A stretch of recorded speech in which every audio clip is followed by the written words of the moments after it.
The studio pulsed with quiet anticipation, cameras stationed like watchful guardians, their lenses trained on the sleek, modern news desk where Karoline Leavitt sat calm and composed.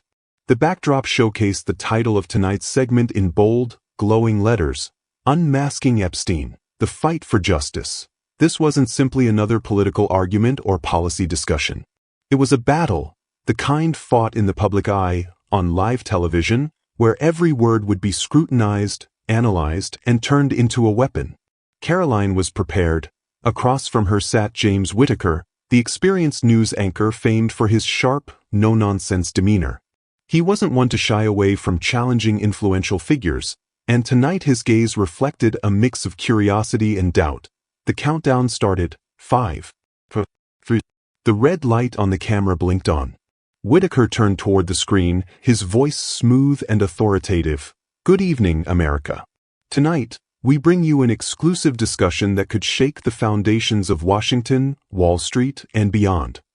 He paused briefly, allowing his words to hang in the air before continuing.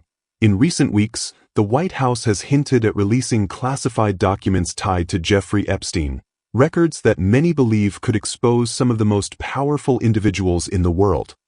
Whittaker shifted his gaze to Karoline, his expression steady and unreadable. With us tonight is White House Press Secretary Karoline Leavitt, who has been at the center of this controversy. She is here to clarify whether the administration is truly prepared to reveal the full scope of Epstein's network, no matter whose names are listed in the files. The tension in the room was almost tangible. Across the country, viewers watching from their homes could feel it too. This wasn't going to be an ordinary press statement. Karoline drew a steady breath. This was her moment. James, she began, her voice calm but resolute. For decades, we've heard whispers of corruption, rumors of cover-ups, and speculation about the powerful individuals tied to Epstein. But tonight, speculation ends. The truth is coming out. Whittaker raised an eyebrow. So, you're confirming that the White House will release the names? Karoline nodded. Yes. And not just names, flight logs, financial transactions, communications, and surveillance records from Epstein's properties. Everything. The studio fell silent. This was unprecedented. The world's power brokers had spent years hiding these secrets, believing they would never be revealed. Yet here was Karoline Leavitt, sitting on national television, announcing that the floodgates were about to open. Whittaker leaned forward, his voice dropping. There are reports that these files implicate not only Hollywood celebrities and corporate executives but also high-ranking politicians, foreign leaders, and even former U.S. presidents. Are you saying the White House is ready to risk political chaos to ensure justice? Karoline didn't flinch. I am saying that no one is above the law. Not billionaires, not tech giants, not royalty, and not past administrations. No one. The camera zoomed in on her face, serious and unwavering. Whittaker exhaled sharply, shaking his head slightly. You realize what you're doing, don't you? There are people who will stop at nothing to keep these secrets hidden. Karoline met his gaze without hesitation.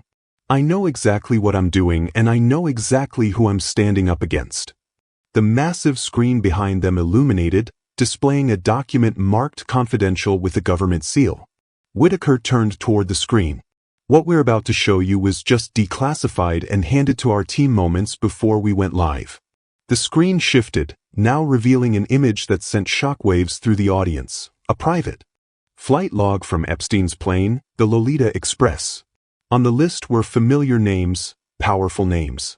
A former U.S. president, a billionaire tech mogul, a British royal, high-ranking government officials. Whittaker's jaw tightened as he scanned the names, the weight of the moment settling on his shoulders. This is bigger than we imagined. Karoline's voice remained steady. This is just the beginning. The beginning unfolded as expected. Not everyone was pleased.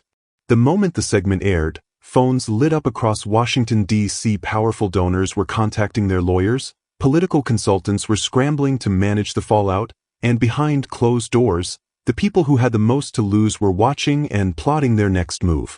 Karoline knew what was coming next: smear campaigns, character assassination, legal threats, and perhaps even worse.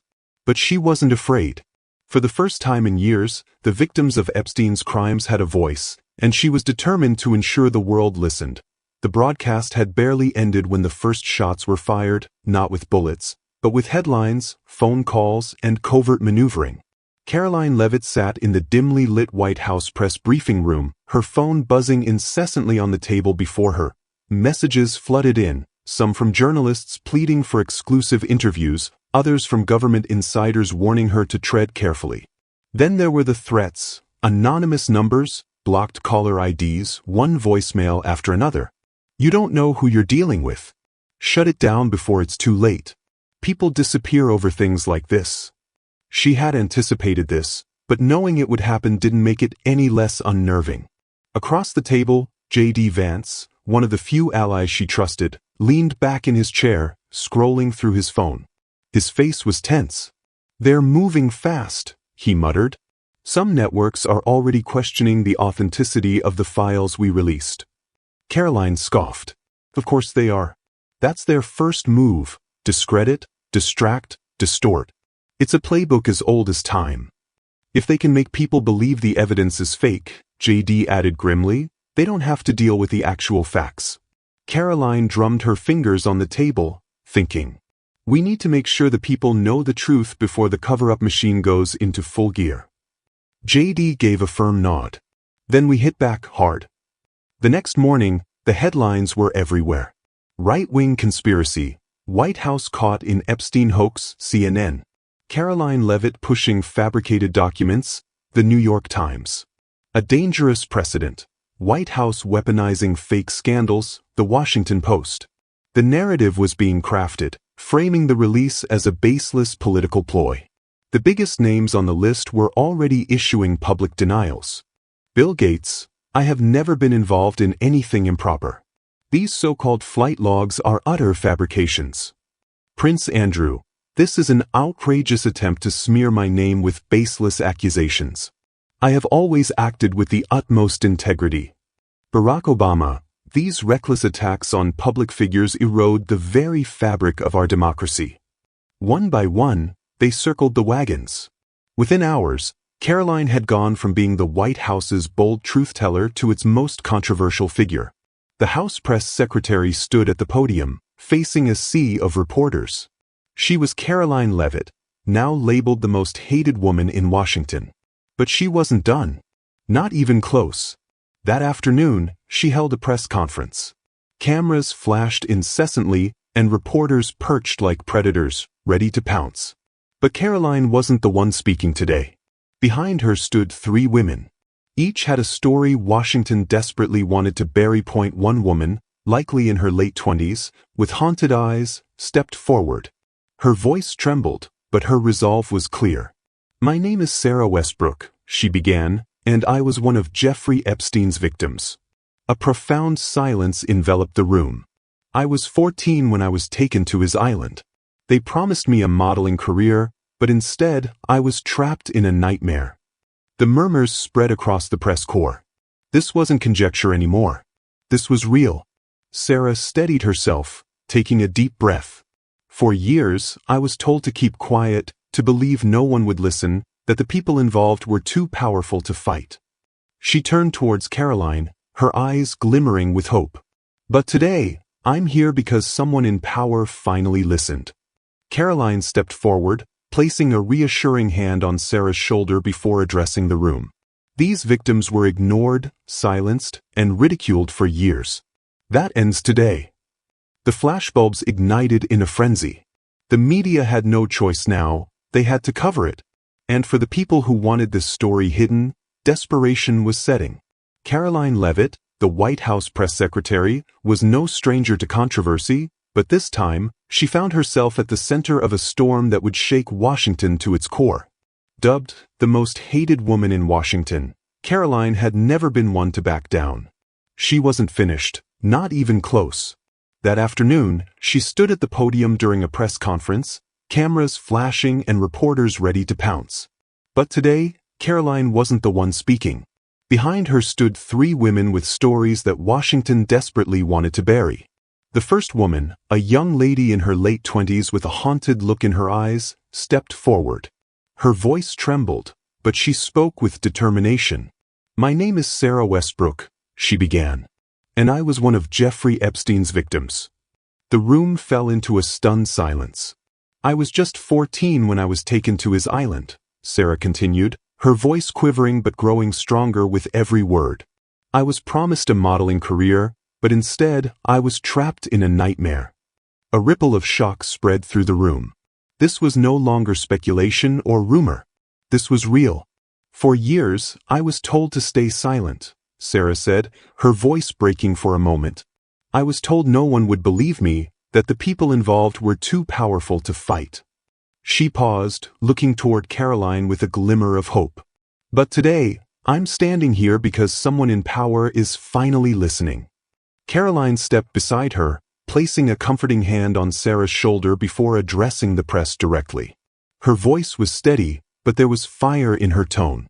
"These victims were ignored, silenced, and mocked," Karoline declared. "But that ends today." The room erupted into a frenzy of questions and camera flashes. The media could no longer ignore the truth, and those who wanted this story buried were scrambling. But this was only the beginning. That evening, Karoline's security detail was doubled. While there had been no direct threats yet, intelligence agencies had picked up concerning chatter.